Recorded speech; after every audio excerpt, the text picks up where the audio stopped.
For many, the iPad mini is the perfect iPad. It does everything you generally want an iPad to do.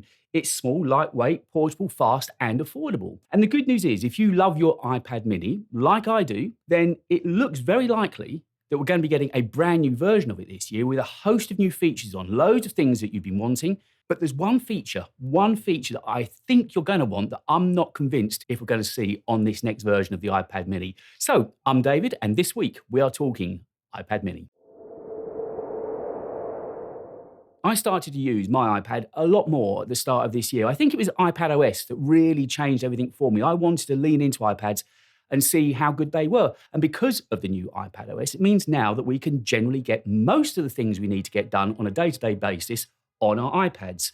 The iPad mini is just, well, for many, as I said, it is the perfect iPad. It's convenient, it's small, it's lightweight, you can throw it in your rucksack and take it anywhere. And of course, at home, it's equally as good to sit on the sofa and watch content on there, or to look at your emails and to surf the web. And people love their iPad mini so much that there's been clamours, there's been calls to have more of an iPad mini. In almost these arguments of people saying, I want an iPad mini Pro. Well, we are getting a load of new features this year that are going to take it ever nearer to being an iPad mini Pro, but not quite a Pro. And what makes it Pro? Well, the display to some degree, an OLED display in particular. Now, Apple is working very hard to try and transition as many of their devices over to OLED as possible. We first saw OLED on an Apple Watch back in 2015. Then a couple of years later, in 2017, we got it on the iPhone X. And of course, last year, we got it on the iPad Pro as well. This year, we're rumoured to be getting OLED displays on MacBook Pros. So I think there's a very good chance with Apple wanting to get Apple Silicon and everything, which they've done now, and to get as many devices with an OLED display, that I think we might well be seeing an iPad mini with an OLED display. Now, that one feature that I think that you're going to be wanting, I'm not sure if we're going to get, I'm undecided, is ProMotion. I've got a sneaking suspicion that they're going to keep ProMotion up their sleeve so they can release another version maybe a year later and tempt you to buy the new iPad mini. I don't know. I might be throwing a conspiracy theory into the pipeline there, but I'm pretty certain we're going to get an OLED display, but I'm not so sure about ProMotion. The display could be larger as well, jumping up from 8.3 inches to 8.7 inches. And one thing, while we're still talking about displays, that I'd like to see happen is smaller bezels. Now, I understand the reason and the argument why people say and defend that the iPad mini's got larger bezels is because a lot of people hold it in an upright position. A lot of people use it as a reader for books and so on. So I get that it kind of needs somewhere for your thumbs to rest, but equally, it looks ugly. When I look at the bezels say on this iPad Pro, it just looks so much more attractive. So I'd like to see thinner bezels when we get the new iPad mini, but that could just be me. Nano texture. Now, I'd also love to see nano texture on the iPad mini. The iPad mini, above all iPads, is the most portable. It's the one you're going to take with you most of the time. Where does nano texture come in really useful and really handy? When you're out, away from controlled lighting situations, when you're out in the outdoor world. That's why I think nano texture would be a great option to have on the iPad mini. And I'm going to come back to the fact of it being a portable device a little bit later on as well. Inside the iPad mini, I think we're going to see some changes there as well. Because of the success of iPadOS, we are now multitasking and are able to multitask on our tablets so much more effectively. So we do actually need more power. Now, there's been no rumours of an M chip coming to it. So again, it's not going to be a genuine full-fledged iPad mini Pro, I don't believe, but we will be getting the A19 chip in there, the A19 Pro chip in there that was used in the iPhone Air. So it'll be the binned version of the chip with fewer GPU cores, or one fewer GPU core, but it will be faster. The other thing that I think we're going to see inside of there, of course, is the M1 connectivity chip for better Wi-Fi and Bluetooth, and most importantly, the C1X modem. Now, it's worth remembering that the modem is a really power-hungry part of the device. So if we can get the C1X modem in there, it's going to mean that battery efficiency is even better on the iPad mini than it is now. And it's already good. But Apple has been working towards this idea of having everything, all of their own hardware and software working in unison. And that's why we're seeing such incredible performance at the moment. On both devices I've used with the Apple's own modem in, the iPhone 16e and the iPhone Air, the battery life on both of those is noticeably better. So I think we can expect to see all of Apple's own chips inside of this iPad mini, making it that much more power friendly. Design-wise, I don't think there's going to be a whole load of changes. It might be just a little bit thinner because of the M1 and C1X chip that allows it to be that little bit thinner. And there may be some new colors, some bolder colors possibly coming to it as well, because all the colors at the moment are just a little bit muted. One of the other features I would like to see come to this next iPad mini is Face ID.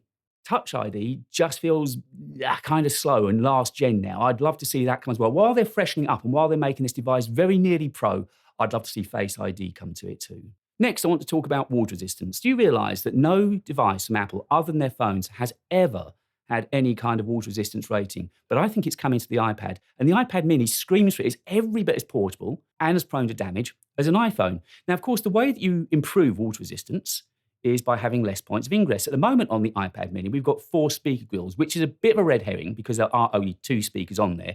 But nonetheless, rumours are that those speakers could be done away with altogether. Apple's rumoured to be looking into using the display to create vibrations and sound waves similar to conduction speakers. So think of sound-emitting surfaces, meaning there's less points of ingress, and maybe even the Nano texture, and maybe even a quicker USB-C port as well, doing away with the USB-C 3 speeds we've got at the moment. That sounds like quite some device. One thing I don't really understand is how we're going to get stereo out of sound-emitting surfaces, but if I trust any of Apple's departments, it would be their audio team. They have been on fire over the last few years. You think of the quality of sound of AirPods Pro, AirPods Max, even the speakers in my studio display are MacBook Pros.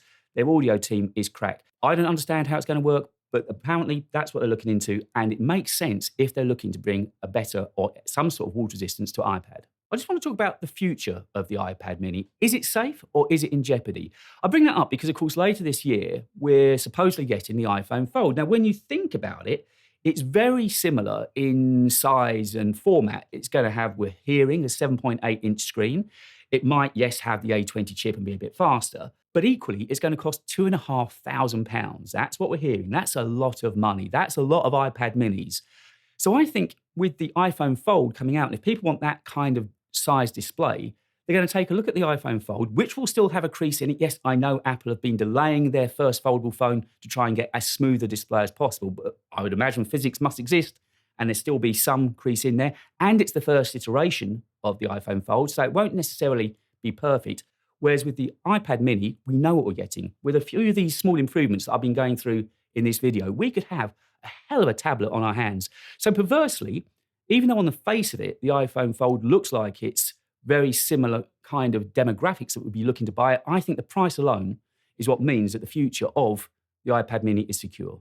Lastly, let's talk about the price. If just some of these rumours come true on the next generation of the iPad mini, we are going to have a serious device in our hands and very nearly the iPad mini Pro that we've all wanted. But it's not going to come cheap. I think it's realistic to think they could be as much as 20% more, but that's still great value for money, and it's still an iPad mini. You're still going to love the iPad mini for what it represents. It's that perfect size, and you can get so much done on an iPad mini, particularly now with iPadOS on there. That new iPadOS has unlocked so many new features and ways of using our tablets and iPads. So 20% increase, I think, is almost inevitable, but would kind of be worth it for some of these improvements we're going to see. If you've come to the channel for the first time and you're enjoying the way that I sit and talk every week about Apple gear, I'd love to have you subscribe. It really does help me out. It really does help the channel to grow, and I need your help and support. There's other things you can do. You can throw a few hype points my way if you want. And also, don't forget, join our Discord server so you can chat during the week between videos with other like-minded Apple freaks. And my free video weekly newsletter goes out every Sunday, 2 p.m. UK time, and it talks about all the stuff that I can't talk about on these main videos. I think you might find it quite interesting. All you've got to do is leave me your details over my website, and you'll get that free of charge every single Sunday afternoon. So while we're talking iPads, I thought it might interest you to have a look at the iPad Pro and some of the better ways that you can go around file management on there that would also trip over to the iPad mini as well.